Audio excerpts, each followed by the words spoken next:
This is the original backdoor from the older seasons of Big Brother. This is the newer backdoor you see today. As you can tell, it is a much nicer, larger, more transparent entry and exit way. I like what they did with the slide. It's got a nice slide to it. And that's the video of the evolution of the backdoor. I will see you next week. Okay, that's not what we came here for. Lads and lasses, my name is Peridiam, and in this video, I will be talking about the actual Big Brother backdoor. What is it? Where did it come from? How has it changed through the years? And why do I need to make a video dedicated to just talking about that? Well, I can answer that last question pretty easily because half the fan base and like 90% of the house guests each season have no idea how to use it correctly. It's mildly infuriating and it needs to stop. So the nonsense stops here. No more jokes, let's get serious. Watch it, coming back, it's coming back! It's coming behind you! Move your booty! Hashtag backdoor. All these backdoors coming at them, and I don't know what's gonna happen. Are we gonna get backdoored tonight? I really hope I'm safe this week. I don't wanna hit by any backdoors. But first, let's explain what the backdoor plan even is. The backdoor plan is when a player isn't nominated for eviction by the HOH, doesn't get to play in the veto competition, and then is put up on the block as a replacement nominee only to then get evicted. It is commonly incorrectly used to mean a player who gets put up on the block after the veto competition, regardless of whether they played in the veto or not. Here's the thing, and it's really important, so please just pay attention for like the next 10 seconds and then continue multitasking and skipping around and whatever. If a player gets to play in the veto comp, they cannot be backdoored. End of story, okay? Capiche? To be backdoored, you can't play in the veto. If you play in the veto, it is impossible for you to be backdoored. I'm just gonna keep saying that in so many ways until it finally sticks. Yes, if you get put up as a replacement nominee, it sucks, but you had the chance to save yourself, which means you weren't backdoored. You just got put up on the block. Backdooring someone is risky. There are pros and cons to both approaches, but ultimately it's just another tactic to get someone out of the game. I'm thinking Raven and Matt are good pawns to put on the block because I trust them. I know that they're gonna gun it for this veto just as hard as I am. And if we win the veto, I can pull Matt off and replace him with Cody. And if Cody is up on the block against Raven, there is no chance anybody is voting that sweet little angel Raven out of this house. And to understand the backdoor in all its lovely glory, we need to understand the power of veto, going all the way back to Big Brother 3. The backdoor is tied hand in hand with the power of veto. You just can't have one without the other. In Big Brother 2, there was no veto. If you were nominated, that was it. You couldn't get backdoored. But in Big Brother 3, the power of veto was introduced to allow nominated players to get off the block. However, instead of only a few players playing in the veto, the entire house played in the veto every week. The same approach existed in BB4 as well. And because everyone played in the power of veto competitions in those seasons, it meant anyone could become safe each week, which thus means there was no possibility for a backdoor to happen. When everyone plays, nobody is in a blind spot where they have no room to operate. This is the Big Brother veto. This is the power to take a nominee off of the chopping block, saving them from possible eviction. Each week, we will all compete for the privilege to use this power of veto. Everyone will compete in the power of veto. But everything changed in Big Brother 5. Arguably one of the biggest change to the history of the Big Brother format, outside of, say, Big Brother 1 going to Big Brother 2, the way the power of veto comp existed moving forward impacted the game like never before. In Big Brother 5, no longer was the entire cast playing in the veto competition. Now it was reduced each week to just the HOH, the 2 nominees, and 3 other players chosen by the HOH and the 2 nominees. Did you catch that part? The HOH and the 2 nominees were able to pick who played in the veto comp with them instead of it being a random draw like it is today. Back in BB5, if you were nominated, you could kind of pick your champion, like Tyrion picking Bronn in Game of Thrones, in hopes that they would win the veto instead and take you off the block. This year there's a new twist. Instead of the entire household playing for the power of veto, this year only 6 people will compete in the competition.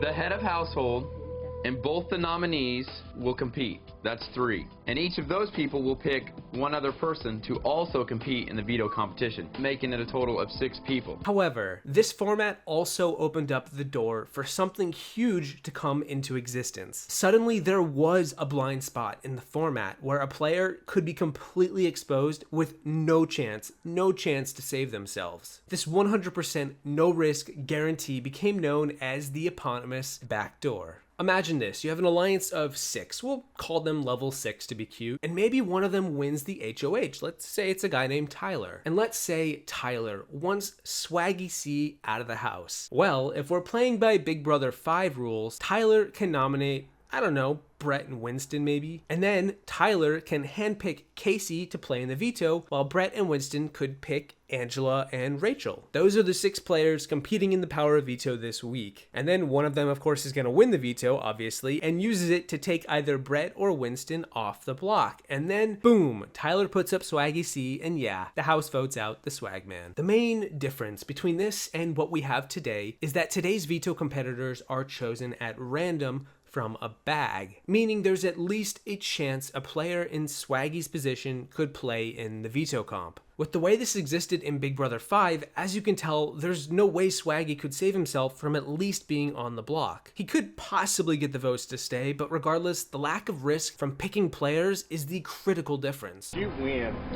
You're safe. No, but I'm not even playing. I pieced it all together. They just replace it with like me, for example.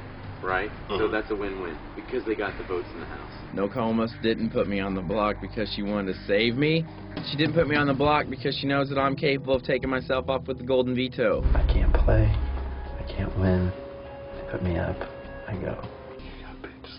This whole plan was first concocted and implemented by a player named Nokomis in BB5. Everyone in the game wanted a certain player out, and so Nokomis gathered a large group of the players, and everyone agreed to work together to systematically remove this guy from the game. And this guy couldn't do anything to stop them. He was all alone, and boy did he feel it. I'm on my own in this house, so now I've got to do plan B. Me and you to the end. Start an alliance. Join while you can. Because I'm only taking 7, 8 other people into my alliance. I will make fun of everyone in the room, but before you can do that, you have to be willing to make fun of yourself.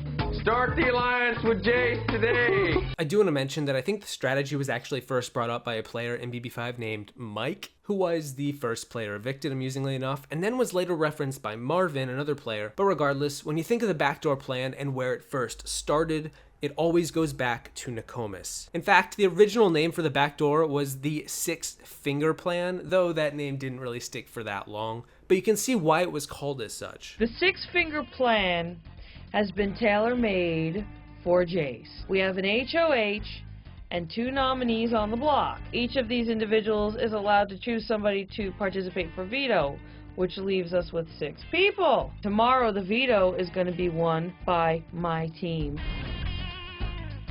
After the veto is used, Jace goes on the block with no possibility for parole, and he's out the door. And believe it or not, this format with a lack of randomness stuck around in Big Brother 6 as well. But in Big Brother 7 All-Stars, the producers tweaked the format once more, and thankfully for the better. They suddenly made it so that a massive alliance like in Big Brother 5 couldn't 100% guarantee a player's nomination each week if they saw fit. Instead, the producers introduced a random draw from a bag to select the 3 other power of veto players. No more handpicking, long walks on the beach, easy strolls through the park. You now had to hope and pray certain players weren't picked. Suddenly there were risks involved with nominating 2 of your allies who were in on the plan to backdoor someone, which honestly there kind of should be. What if your target gets picked to play in the veto and then wins the veto? Or what if a player who wasn't in on this plan was picked and then wins it? Now, as the HOH, you're just an idiot who somehow managed to get 2 players on your side as the only possible evictees for the week. And that's the key difference between what we saw in BB5 and the change implemented in BB7. Risk became a key element, and I believe twists that introduced risk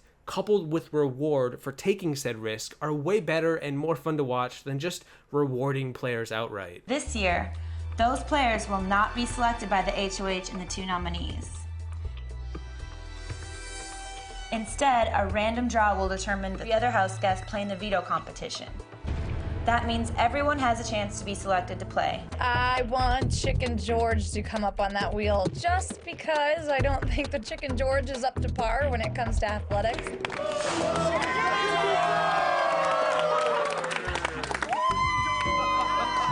Why me?